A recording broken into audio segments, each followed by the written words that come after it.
welcome to the program. I saw that. You grew. You beat me, by the way. I want them to know that. Your growth beat my growth, and I know that's why you brought it up, but congratulations. You know what? I did not know that. I thought you were talking about bench press growth. Yeah.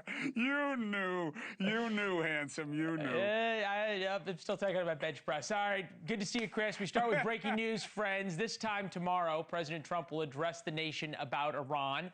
And over the past 24 hours, his cabinet gave a preview of what he might say. President Trump clearly wants an off-ramp to the war. In a moment, Ambassador John Bolton on why getting out too early just emboldens our enemies, not only Iran. Congressman Debbie Wasserman Schultz on Democrats' plan now that they lost the TSA shutdown. But first, our Why It Matters segment. One does not have to support the war with Iran or think that it was a good idea. But now that it has started, we as Americans must come together and must understand that there is only one option for when America is at war. And this goes to what Chris was saying about TDS and TDS the other way. Once America is at war, America must win the war. There is no other option. Winning is not everything. It is the only thing in war. And it is unclear if President Trump agrees with that. We're finishing the job, and I think within maybe 2 weeks, maybe a couple of days longer to do the job, but we want to knock out every single thing they have. Now, it's possible that we'll make a deal before that. The real risk in Iran isn't America losing militarily. We won't. The military has been performing admirably, heroically, unbelievably. The real risk is an American president showing the world he's hostage to gas prices and public opinion. Trump's poll numbers are near an all-time low. Is that necessarily his fault? No.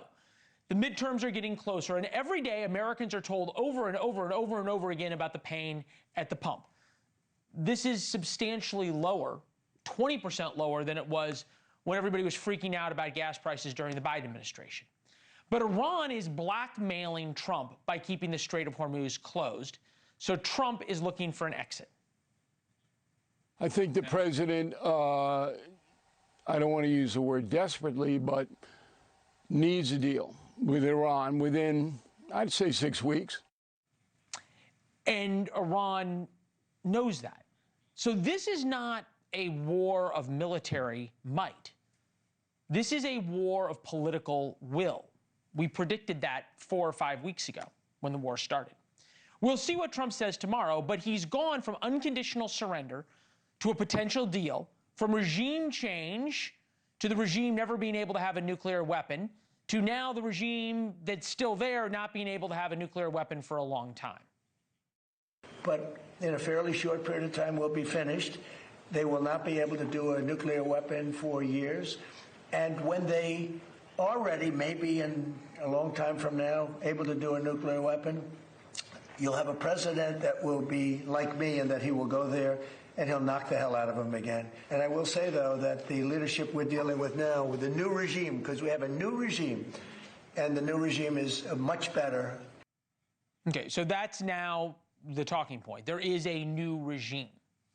Trading one crew who shouts death to America for literally the guy in Parliament who led the death to America chants is not regime change. When the war started, everybody quoted Colin Powell, and Powell used to say, if you break it, you own it. That was stupid when people quote it. The war with Iran is not that. But it is, if you start it, you have to finish it. If we leave because gas prices are up for 4 weeks, it doesn't strengthen deterrence.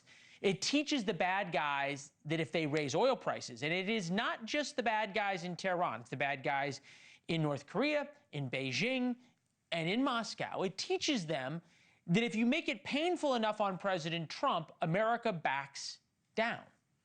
President Trump said as much today. And if France or some other country wants to get oil or gas, they'll go up through the Strait and Hormuz Strait. They'll go right up there and they'll be able to fend for themselves. I think it'll be very safe, actually, but we have nothing to do with that. We have everything to do with it.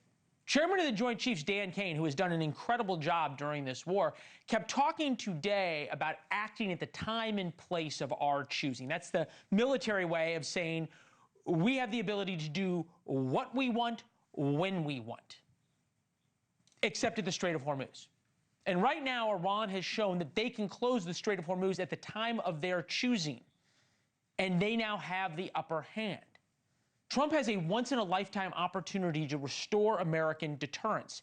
It only happens if we bring Iran to its knees, which so far we have not done. We're totally unchecked. Everything's been bombed out. They have no anti-aircraft protection. They have no nothing. They don't have anything. Look at our military. The Democrats don't want that. And when I read the fake New York Times, you take a look at it, it's like, oh, they're putting up a good fight. They're not putting up a fight. They're not even shooting at us, okay? We have planes are just ruling the sky. Thank you for watching. Subscribe below and download our NewsNation app right now on your phone, and you will get fact-based, unbiased news for all Americans.